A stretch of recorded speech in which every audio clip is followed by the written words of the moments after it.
বিজয় র্যালির কারণে রাজধানীতে যানজট, দুঃখ প্রকাশ বিএনপির।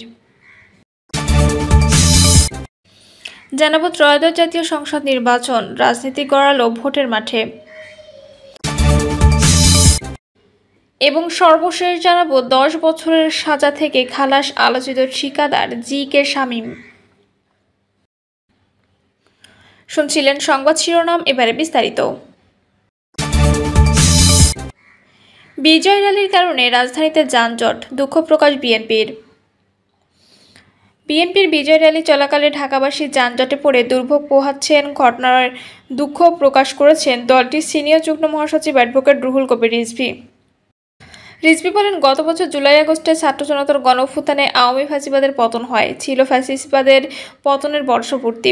6ই আগস্ট ফ্যাসিবাদের পতনের বর্ষপূর্তি উপলক্ষে বিএনপির উদ্যোগে নয়াপল্টনে বিএনপির কেন্দ্রীয় কার্যালয়ের সামনে থেকে শাহবাগ পর্যন্ত বিজয় র্যালি অনুষ্ঠিত হয়।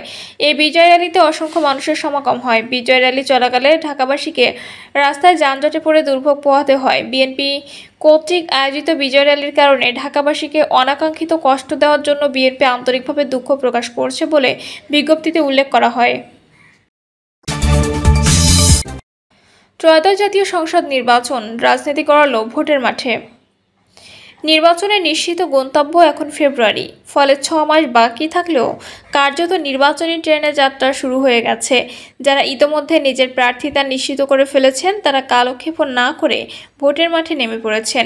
বাকিরা প্রার্থিতা নিশ্চিতের গ্রিন সিগন্যাল পেতে ব্যস্ত সময় পার করছেন। জাতির উদ্দেশ্যে দেওয়া ভাষণে প্রধান উপদেষ্টা ডক্টর মোহাম্মদ ইউনূস আগামী রমজানের আগে ফেব্রুয়ারির প্রথমার্ধে ভোট আয়োজনের ঘোষণা করেন। এর মধ্য দিয়ে নির্বাচনের সময় নিয়ে যেমন সব ধরনের ধোঁয়াশা কেটে গেছে, তেমনি ভোটের রাজনীতিও গড়িয়েছে মাঠে। বিশ্লেষকরা মনে করেন, এবার যেহেতু স্মরণকালের অবাধ, সুষ্ঠু ও নিরপেক্ষ নির্বাচন হবে, ফলে স্বাধীনতার পর এই প্রথম ভোটারদের কদর হবে সবচেয়ে বেশি। প্রার্থীদেরও জনগণের কাছে কঠিন পরীক্ষার অবতীর্ণ হতে হবে। উপরন্তু তরুণ ভোটারদের অনেকেই এই প্রথমবার ভোট দিতে যাচ্ছেন। সবকিছু মিলিয়ে আগামী জাতীয় সংসদ নির্বাচন প্রার্থীদের জন্য নানামুখী চ্যালেঞ্জ তৈরি করবে। বিশেষ করে রাজনৈতিক দলের সঠিক প্রার্থী বাছাই ভোটের মাঠে বড় চ্যালেঞ্জ হয়ে দেখা দিতে পারে। এছাড়া ফ্যাসিবাদ বিরোধী শক্তির সামনের সারিতে থাকা বিএনপির মতো বড় দলের দায়-দায়িত্ব অনেক বেশি বলে বিবেচিত হচ্ছে। গণঅভ্যুত্থানের পক্ষ ধরে ঐক্য রেখে রাজপথের দীর্ঘদিনের আন্দোলনের সহযোগিতাদের নিয়ে কিভাবে নির্বাচনী বৈতরণী পার হবে এবং নির্বাচন পরবর্তী সময়ে জাতীয় সরকার গঠন করার নানা চ্যালেঞ্জ দলটিকে রাজনীতির অভিভাবকের ভূমিকায় দাঁড় করিয়েছে। খোঁজ নিয়ে জানা গেছে, নির্বাচনের মাঠে বিএনপি অনেক এগিয়ে রয়েছে। রাজনীতি ও ভোটের মাঠে এ মুহূর্তে সবচেয়ে বৃহৎ দল হওয়ার কারণে দলটির সম্ভাব্য প্রার্থীর সংখ্যা অনেক বেশি। এজন্য ভোটারদের কাছে বিএনপি সম্ভাব্য প্রার্থীর বেশ আগেভাগে নির্বাচনী আসনের সঙ্গে যোগাযোগ বাড়িয়েছেন।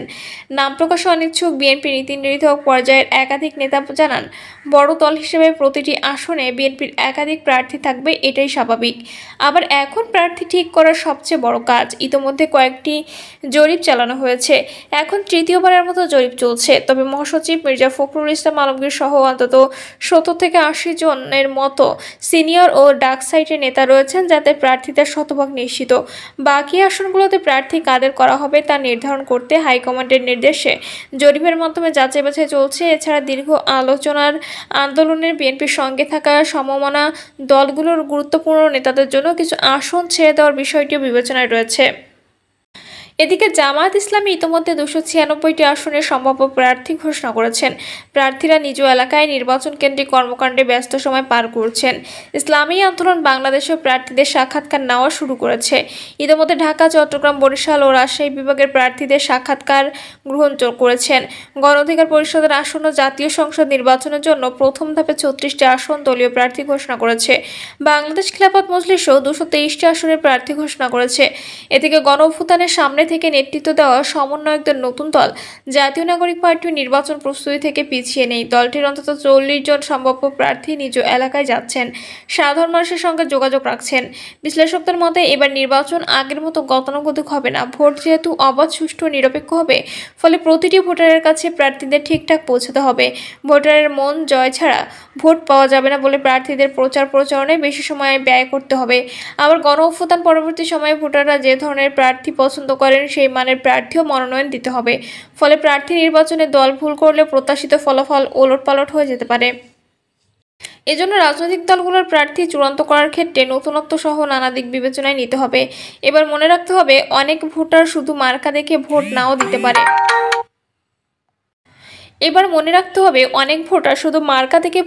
দিতে পারে। বিশ্লেষকরা মনে করেন, এসব বিষয় বিবেচনায় নিয়ে প্রার্থীদের গণমানুষ ও তারুণের সঙ্গে সম্পৃক্ততা থাকতে হবে। এছাড়া রাজনৈতিক দলকে প্রার্থী নির্ধারণের ক্ষেত্রে তার ডেলিগেশন সততা ও যোগ্যতাকে অগ্রাধিকার দিতে হবে। দেখতে হবে গত 15 বছরের লড়াইয়ে সে ছিল কিনা। এখন মানুষ দেখতে চায় যারা প্রার্থী হবেন তাদের নেতৃত্ব, যোগ্যতা, ভীষণ এবং দক্ষতা। বিশ্লেষকরা আলো বলেন, গত 1 বছরের রাজনৈতিক মাঠ উন্মুক্ত হয়ে গেছে। এই উন্মুক্ত মাঠে খেলার ধরন কি হবে, খেলাটা কার পক্ষে যাবে তা অত সহজে আগে প্রাক্কলন করা কঠিন। এর ফলে রাজনৈতিক দলগুলো অনেক ভুল করে ফেলতে পারে। যদি অভিজ্ঞ লোক রাজনৈতিক দলগুলোর পাশে না থাকে তাহলে সিদ্ধান্ত গ্রহণের ক্ষেত্রে ভুল হয়ে যেতে পারে। এই কারণে নির্বাচনে দলের ব্যাপক গ্রহণযোগ্যতা থাকা সত্ত্বেও প্রার্থীর অগ্রহণযোগ্যতার কারণে ফলাফল সেভাবে পক্ষে নাও আসতে পারে। এবার যারা ভালো ও গ্রহণযোগ্য প্রার্থী দিতে পারবে তারাই জয়ের পথে এগিয়ে যাবে। রাজনৈতিক বিশ্লেষক, ঢাকা বিশ্ববিদ্যালয়ের রাষ্ট্রবিজ্ঞান বিভাগের অধ্যাপক কাজী মোহাম্মদ মাহবুবুর রহমান বলেন, গতানুগতিক ধারায় যে নির্বাচনী প্রচারণা চলে আসছিল সেটা এবার পরিবর্তিত হয়ে যাবে। সোশ্যাল মিডিয়া পুরো নির্বাচন জুড়ে ব্যাপকভাবে প্রভাব বিস্তার করতে সক্ষম হবে। এটা নিয়ন্ত্রণ করার কাঠামো আমাদের এখনও তৈরি হয়ে ওঠেনি। এটি সরকার ও নির্বাচন কমিশনের জন্য বড় ধরনের চ্যালেঞ্জ। এছাড়া এবার রাজনৈতিক দলগুলো থেকে প্রার্থিতা নেওয়ার ক্ষেত্রে নতুনত্ব আসতেই হবে। পেশি শক্তি এবং আর্থিক কারণে আগে যেমনভাবে প্রার্থী হতো এবার তা নাও হতে পারে।